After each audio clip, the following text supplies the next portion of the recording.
Hey guys, this video is about receiving financial aid for going to school or going back to school.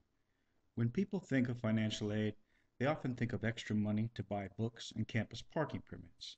This is a misconception, however. Financial aid that does not require repayment is meant to supplement your income so that you have time to attend your classes, whether online or off. Those of you familiar with the FAFSA application for financial aid know it can be intimidating. Most people are simply not going to qualify. But the reality is that two people who have identical financial circumstances can achieve drastically different results depending on what picture they paint when completing the application. Additionally, completing an application erroneously can not only result in failing to receive financial aid, but can be used to disqualify the student from future financial aid programs. While we at fullsales.org are often able to qualify students who have previously been declined, it's really a lot easier to qualify for one or more programs if it's done correctly the first time. Not only to qualify, but to maximize the amount of your award. Let's face it, getting an extra 400 to 500 a month to virtually press play on your laptop and watch a class online is a pretty good deal. So in this video, it's going to be specific to Pell Grants, but we want to make everyone aware that there are many other grants available. FSEOG is one of them. ACG is another. Now keep in mind $750 a month for an ACG, or I'm sorry, per year, excuse me, is not a big deal. But we want to point out the ACG simply because there are a number of other grants similar to it, and when you combine them, they can make a significant difference in your standard of living. The SMART grant is also another one for understudies, and the TEACH grant for those looking to get into teaching as their profession. There are also a number of unawarded scholarships and student loans that do not require repayment depending on what your circumstances may be. Oops. Okay. FAFSA factors. So when we're applying for these grants, we're looking at basically 4 or 5 different common denominators for all of them. Financial needs, the primary largest common denominator. Student income is based on adjusted gross income, and that's really where most people mess up, and that's why people get declined, is because they simply don't know how to adjust their income. Now, their parents' income is also relevant, and parents oftentimes overstate their expected support for the student. But if you're married, your spouse is also considered a family member, and in that circumstance, that's also an expected contribution according to FAFSA.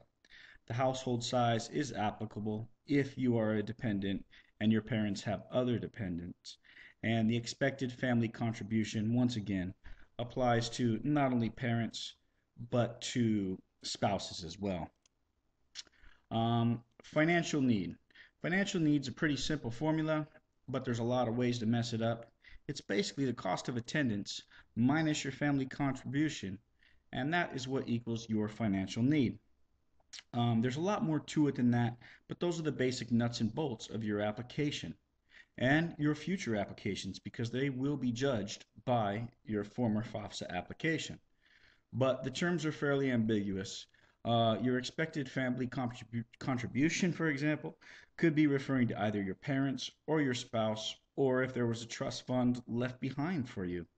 If you're planning on getting married, you'll definitely want to apply for your grant before you consider getting married. And if you are a dependent, your parents should consider making any large purchases they are considering prior to applying. They may wish to maximize their retirement contributions as well, because basically we want to make the largest financial need possible, and to sum it up, less is more. Okay, student income. The first thing you're going to want to consider is if you do have an income, you're going to want to maximize your IRA and your 401k, any retirement contribution you can. You're also going to want to deduct for alimony and child support if those apply to you. Now, when I say deduct moving expenses here, I'm really not including that so you'll have an extra $300 deduction against your AGI. Really, I'm just pointing out to you that there are hundreds of little things like that that really add up to a significant difference and make the difference between getting accepted or declined. So that's definitely going to be something you want to look into. Are little things like moving expenses, and there's just too many of them to mention in this video. You're going to want to deduct your tuition and fees, and you're going to want to deduct your student loans. Now, as far as your parents or spouse are concerned, once again, less is more. They're going to want to purchase their needs prior to applying. And when I say needs, I'm not specifically referring to staples of life. I'm talking about if they're considering purchasing a car or a home. Those are things that they're going to want to do beforehand. They'll also pardon me, want to minimize their capital gains. Um, Hopefully, that's a very good problem to have for most people. I don't know too many people that have that problem, but if they're lucky enough to have that problem, that's what they're going to want to do. They'll also, once again, want to maximize their retirement contributions, and they will not want to use trust funds to hide assets. People do try that. There's things you can get away with, and there's things that you can't. Trust funds are one of those things that you just can't. You'll definitely not want to overestimate your income. And most importantly, and I think it's significant for a lot of people right now, is that you'll want to include any capital loss. There are a lot of people in a lot of dire financial circumstances at this time. A lot of people have been foreclosed upon. Those are definitely things that are going to be factored in, and they're going to want to mention that. Okay, what is the expected family contribution? Well, once again, less is more. And your expected family contribution depends on your dependency status and your marital status. Um, to make it more simple or perhaps more complicated, I'm not sure which.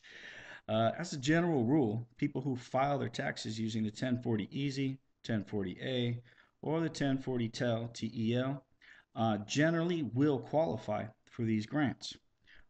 Basically, I think the lowest common denominator of those three forms of tax filing are that the person makes roughly less than 50 grand a year. I think that's what the deal is approximately. I don't remember offhand. But if you file on one of those forms, or your parents do, or your significant other does, there's a good chance you're going to qualify.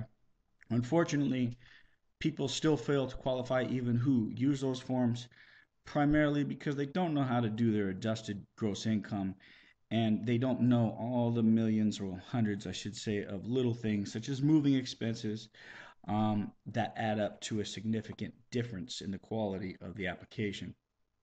And while students who currently attend college are pretty much familiar with all the stuff that's available to them, people that are returning to school, 30, 40-year olds who have been laid off and want to do something, are generally pretty much have no idea what's going on, and this video is probably targeted to them more. Let's go on to the next slide. Okay, this is the same as our first slide, but we're going to go over each of these things a little more in depth. Now, the Pell Grant is the most common type of grant that people apply for, but it's a mistake to simply apply for that one. I included FSEOG. It's worth $4,000 a year, depending on how much you're awarded. Um, it's also a very large grant. Some people consider it easier to qualify for. Once again, the ACG, that's included simply to remind people that there are dozens of smaller grants available that you should be aware of, and most people are not aware of them. 750 here, 500 there, 800 there. It adds up. The SMART grant, another $4,000 grant, and TEACH. So unawarded scholarships are another major factor. Hundreds of unawarded scholarships just get fallen by the wayside each and every year, and people should definitely consider applying for them. That's a significant amount of money. It can definitely improve the quality of your life, and it doesn't take more than a week to try and track down the information you need to apply for those. Um, and when we go back to Perkins loans, student loans, things like that, if you're considering traveling, maybe doing some volunteer work, a lot of those loans simply are dissipated. You've compensated through your, I guess, contribution to humanity, And basically, if that's something you're interested in doing, those kind of loans are definitely going to interest you. Whereas normally it's much better to apply for a grant. But there are circumstances where a student loan can be just as rewarding because of the ease of repayment or lack of having to repay at all. Um, at fullsales.org, we're willing to assist any applicants in qualifying for all the financial aid that can be made available to them. Service is free to the public. Don't really know how much traffic's going to be generated from this video, so if it becomes overwhelming, I'll probably take the video down. But go ahead and give us a visit. We will definitely do our best to get your FAFSA applications approved. We'll do our best to make sure you qualify for everything that's relevant to your particular need. And we'll make sure you're well aware of all the things you can do to uh, paint your picture. Once again, people are declined who have identical financial circumstances to others that are approved. And it's simply because the application's pretty much designed to make you fail to qualify. So anyway, thank you for watching, folks. I hope you enjoy the video, and definitely consider getting some help with your stuff, especially since it's free. You owe it to yourself. And this isn't money to buy books and parking permits. This is, an extra $400 or $500 a month for you to improve the quality of your life, really. So once again, I thank you for watching, folks. Visit us at fullsales.org. Let us help you, free to the public. Thanks again.